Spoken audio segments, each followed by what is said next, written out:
അഞ്ചാം അധ്യായം. ആദം മുതൽ നോഹ വരെ. ആദത്തിൻ്റെ വംശാവലി ഗ്രന്ഥമാണിത്.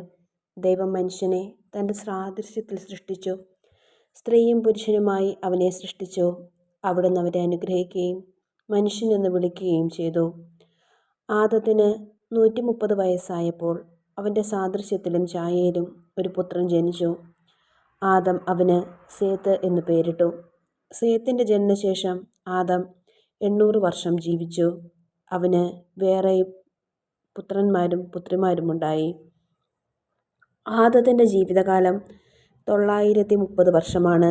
അതിനുശേഷം അവൻ മരിച്ചു. സേത്തിന് 105 വയസ്സായപ്പോൾ ഏനോഷ് എന്നൊരു പുത്രനുണ്ടായി. ഏനോഷിൻ്റെ ജനനത്തിനു ശേഷം സേത്ത് 807 വർഷം ജീവിച്ചു. അവന് വേറെയും പുത്രന്മാരും പുത്രിമാരുമുണ്ടായി. സേത്തിൻ്റെ ജീവിതകാലം 912 വർഷമാണ്. അവനും മരിച്ചു. ഏനോഷിന് 90 വയസ്സായപ്പോൾ കെയ്നാൻ എന്ന പുത്രനുണ്ടായി. കെയ്നാൻ്റെ ജനനത്തിനു ശേഷം ഏനോഷ് 815 വർഷം ജീവിച്ചു. അവന് വേറെയും പുത്രന്മാരും പുത്രിമാരുമുണ്ടായി. ഏനോഷിൻ്റെ ജീവിതകാലം 905 വർഷമാണ്. അവനും മരിച്ചു. കെയ്നാന് 70 വയസ്സായപ്പോൾ മഹലാലേൽ എന്നൊരു മകനുണ്ടായി. മഹലാലേലിൻ്റെ ജനനത്തിനു ശേഷം കെയ്നാൻ 840 വർഷം ജീവിച്ചു. അവന് വേറെയും പുത്രന്മാരും പുത്രിമാരുമുണ്ടായി. കെയ്നാൻ്റെ ജീവിതകാലം 910 വർഷമായിരുന്നു. അവനും മരിച്ചു. മഹലാലേലിന് 65 വയസ്സായപ്പോൾ യാരേദ് എന്ന മകനുണ്ടായി. യാരേദിൻ്റെ ജനനശേഷം മഹലാലേൽ 830 വർഷം ജീവിച്ചു. അവന് വേറെയും പുത്രന്മാരും പുത്രിമാരുമുണ്ടായി. മഹലാലേലിൻ്റെ ജീവിതകാലം 895 വർഷമായിരുന്നു. അവനും മരിച്ചു. യാരേദിൻ്റെ 162 വയസ്സായപ്പോൾ ഹൈനോക്ക് എന്ന പുത്രനുണ്ടായി. ഹൈനോക്കിൻ്റെ ജനനത്തിനു ശേഷം യാരേദ് 800 വർഷം ജീവിച്ചു. അവന് വേറെയും പുത്രന്മാരും പുത്രിമാരുമുണ്ടായി. യാരേദിൻ്റെ ജീവിതകാലം 962 വർഷമായിരുന്നു. അവനും മരിച്ചു. ഹനോക്കിന് 65 വയസ്സായപ്പോൾ മെത്തുശലാഖ് എന്ന മകനുണ്ടായി. മെത്തുശലാഖിൻ്റെ ജനനത്തിനു ശേഷം ഹനോക്ക് 300 വർഷം കൂടി ദൈവത്തിന് പ്രിയപ്പെട്ടവനായി ജീവിച്ചു. അവന് വേറെയും പുത്രന്മാരും പുത്രിമാരുമുണ്ടായി. ഹനോക്കിൻ്റെ ജീവിതകാലം 365 വർഷമായിരുന്നു. ഹനോക്ക് ദൈവത്തിൻ്റെ പ്രിയങ്കരനായി ജീവിച്ചു. പിന്നെ അവനെ കണ്ടിട്ടില്ല. ദൈവം അവനെ എടുത്തു. 187 വയസ്സായപ്പോൾ മെത്തുശലാഖ് ലാമാക്കിൻ്റെ പിതാവായി.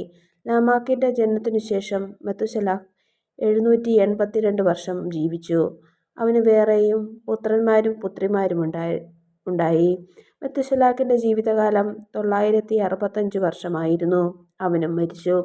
ലാമാക്കിന് 182 വയസ്സായപ്പോൾ ഒരു പുത്രനുണ്ടായി.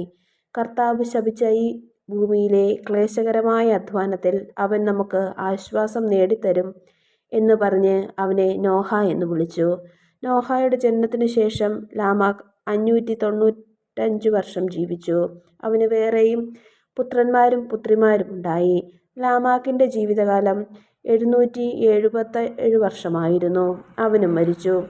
നോഹയ്ക്ക് 500 വയസ്സായതിനു ശേഷം ഷാം, ഹാം, യാഫേത്ത് എന്നീ പുത്രന്മാരുണ്ടായി. ആറാം അധ്യായം. തിന്മ വർദ്ധിക്കുന്നു.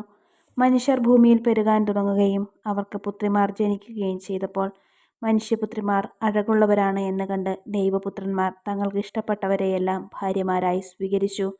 അപ്പോൾ ദൈവമായ കർത്താവ് പറഞ്ഞു, എൻ്റെ ചൈതന്യം മനുഷ്യരിൽ എന്നേക്കും നിലനിൽക്കുകയില്ല.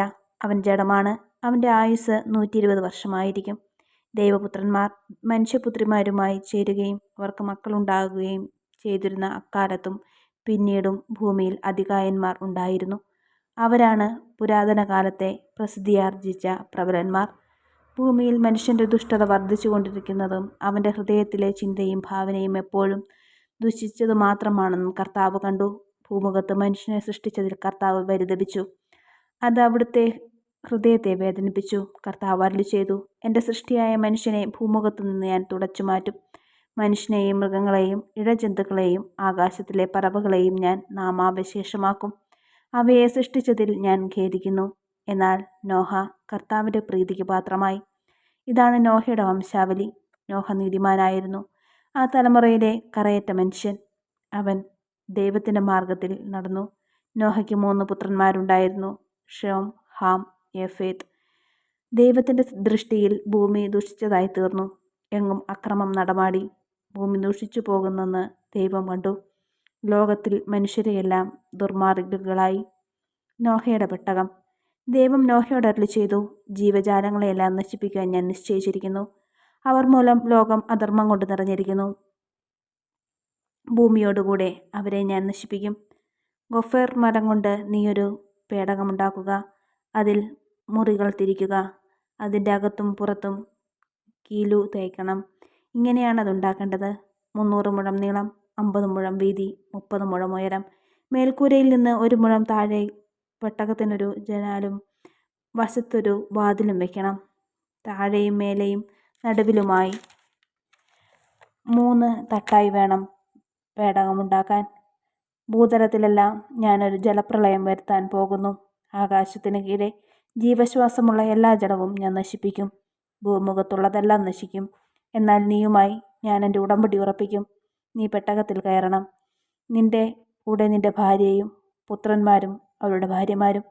എല്ലാ ജീവജാലങ്ങളിൽ നിന്നും ആണും പെണ്ണുമായി ഈ 2 എണ്ണത്തെയും നീ പെട്ടകത്തിൽ കയറ്റി സൂക്ഷിക്കണം.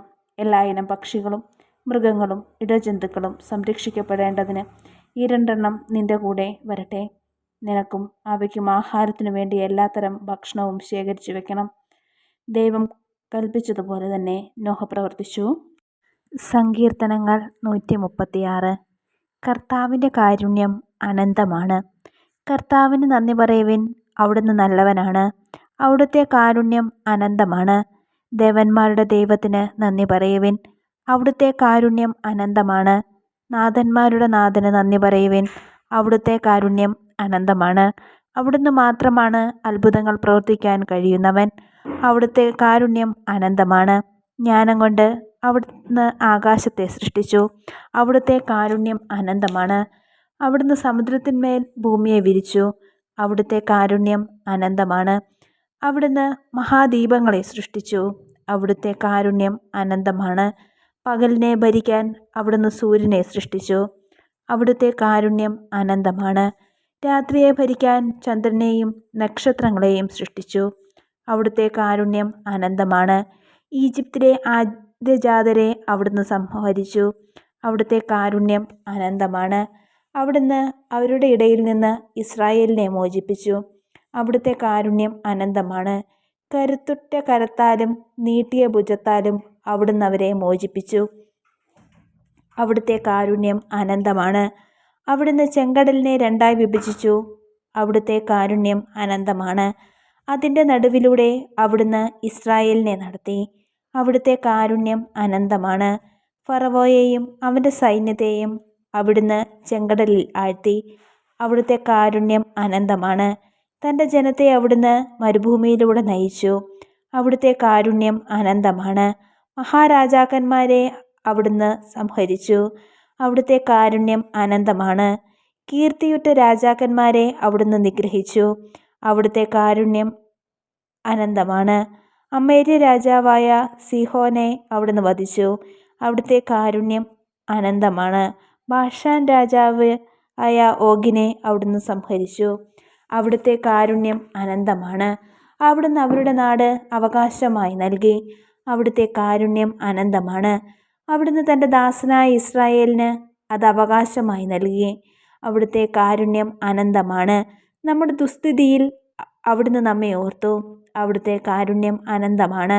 അവിടുന്ന് നമ്മെ ശത്രുക്കളിൽ നിന്ന് രക്ഷിച്ചു. അവിടുത്തെ കാരുണ്യം അനന്തമാണ്. അവിടുന്ന് എല്ലാ ജീവികൾക്കും ആഹാരം കൊടുക്കുന്നു. അവിടുത്തെ കാരുണ്യം അനന്തമാണ്. സ്വർഗസ്ഥനായ ദൈവത്തിന് നന്ദി പറയുവിൻ, അവിടുത്തെ കാരുണ്യം അനന്തമാണ്.